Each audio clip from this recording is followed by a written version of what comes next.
I think the Okay. word lust has such a bad stigma to it. When we weren't married, lust was such a bad thing. Don't be lusting after these girls. I think just the word lust has such a bad stigma to it. But lust But I think is a bad thing, though. That's what I'm trying to say. I didn't mean to cut you off. My no, you're fault. good.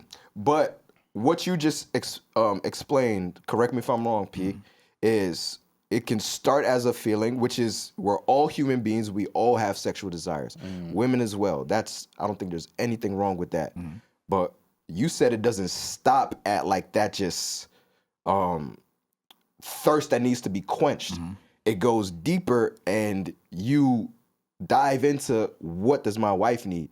You taking that act is an act of love because it's not selfish anymore. It's considering the other person. And you also mentioned like you become one. Like once you start, I forgot exactly how you framed it, but once you, I think you said her needs, once you like understand her needs, like you feel in tune, like that's what sex is. That's what sex is designed to be, like two becoming one. So now we in the vein, and that's when it's fireworks. But if it stops at just the lustful desire, that could be quenched by anybody, really. Yeah. But I think that's why I'm saying with your wife, it shouldn't stop. Maybe I should have said it like that. It shouldn't stop at those like desires, but it should graduate to love. So you basically saying what I'm saying. Man, you saying what I'm saying because it started at lust. He talking our language. He just trying to wax poetic a little bit. Right. It starts off at lust. You were gonna say? No, I agree with what y'all saying. I think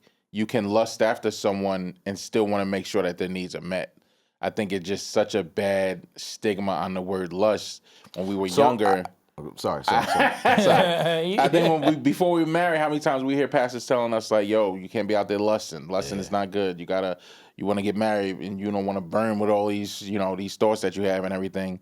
I think that could be something that could not really work out for your good if you're lusting in the wrong way. I think the way you're posing it is you're lusting after your wife in the correct way. But I think if you separate lust and love, but if you still put them together, it still makes sense, if that makes sense. Yeah, it's definitely a slippery slope because if you're not like cognizant enough, you'll just be after your own desire. Like, Right. How do I? I need to just get off. Yeah. It's not about that. Yeah. So okay, I guess what you're explaining to me, like how I would describe it, is you need to desire your wife, and I think that's very important because, like, bodies change, like whatever. Like you should be attracted to your wife. Can that attraction be lust after your wife because you're so attracted to her? I lust after her. Or you just hearing the word lust and sounds like like lust to me is selfish. So and it could be your wife, it could be anybody that you lust after. But if you desire your wife, you're actively like wanting your wife.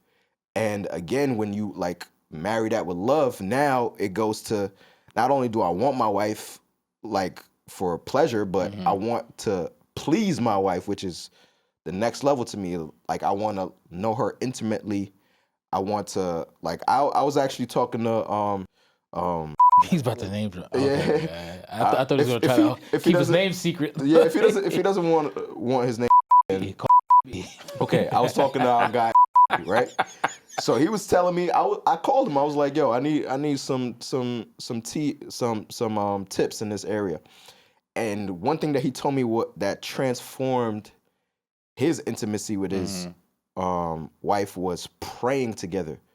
So he said, like, okay, no, but this is what worked for him. So he has intimacy. Yeah. Okay. I misheard you. Okay. So, like, he has 3 kids. Like, life is real. I got 2 kids. Like, life will happen. Like, people are tired. You're working. Like, it's real. So, he went from like scheduling it to. I didn't get clearance for this, so I don't want to. I don't want to add this stuff. But let me just add the other piece. So he just basically told me that once he was able to connect with his wife spiritually, in terms of communicating with God, that led right into fireworks. Wow.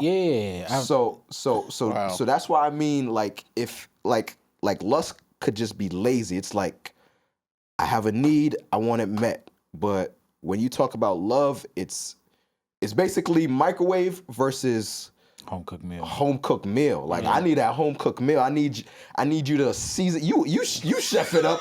I need you to season that joint. 3-4 days. I need you to let it sizzle. You're right in the vein of what I was gonna say. So our wives recently transitioned to full-time moms. Yep. Jackie's been cooking more. Yeah. And that's when I'm like, hey, I need pots. I need, you know what I mean? Like she's speaking your love language. Oh my God, bro, to the T. And then I'm just like yeah, that's what starts it for me. I'm just like, yo, like you looking kind of good right now. Right. What you doing for the next 9 months? Yo, so you feel like your love and lust is combined? I think for me, yeah. I think the lust for her, or the lust for me for her, kickstarts it. Yeah. But I don't just let it stop there. I'm like, all right, like, how do I please you? Because it's naturally in my like makeup, like I mentioned, like I shared earlier, like the sexual experience between us for me gets heightened more when I know she's like good.